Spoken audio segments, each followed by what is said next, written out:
Bonjour et bienvenue à cette leçon de grammaire qui a pour objectif reconnaître les formes de la phrase. Avant de commencer la leçon, faisons un petit rappel de la leçon précédente. Une phrase peut se finir par différentes sortes du point. Quand une phrase raconte quelque chose, elle se termine par un point. Quand une phrase sert à poser une question, elle se termine par un point d'interrogation.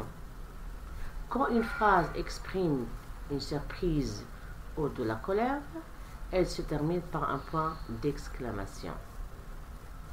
Les phrases sont classées par type: déclarative, interrogative, exclamative, impérative. Mais elles peuvent aussi prendre différentes formes: l'affirmation, la négation, la voix active, la voix passive, la forme personnelle, la forme impersonnelle et la forme neutre, la forme emphatique. Mais attention, il ne faut pas confondre les types avec les formes de la phrase. La phrase a un seul type, mais plusieurs formes. Mais comment reconnaître une phrase à la forme affirmative? Pour mieux comprendre, voici un exemple. Les enfants sont en classe.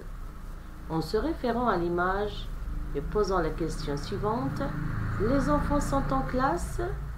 On répond en disant oui, les enfants sont en classe. Cette suite de mots affirme quelque chose. Il dit oui, c'est vrai. Les enfants sont en classe. C'est une phrase affirmative. Une phrase affirmative ou bien à la forme affirmative s'utilise pour dire que quelque chose est vrai ou pour exprimer son accord. Il dit oui. Est-ce que les enfants sont en classe? Toujours en s'appuyant à l'image, la phrase nie. Il dit non, les enfants ne sont pas en classe. Donc, comme vous remarquez, la phrase dit le contraire de la phrase vue et s'oppose à la phrase affirmative, ce qu'on appelle une phrase négative. La phrase négative est composée d'un premier élément négatif, ne ou n apostrophe devant une voyelle, associé à un autre élément négatif comme pas, plus, jamais, rien. Pour conclure, la phrase peut avoir des formes différentes. La forme affirmative, c'est la phrase qui affirme, qui dit oui. Exemple, les enfants sont en classe. Il fait encore ses devoirs. La forme négative, il nie, il dit non. Les enfants ne sont pas en classe.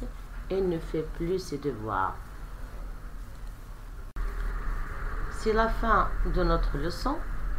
Voici un exercice d'application. Au revoir et à très bientôt.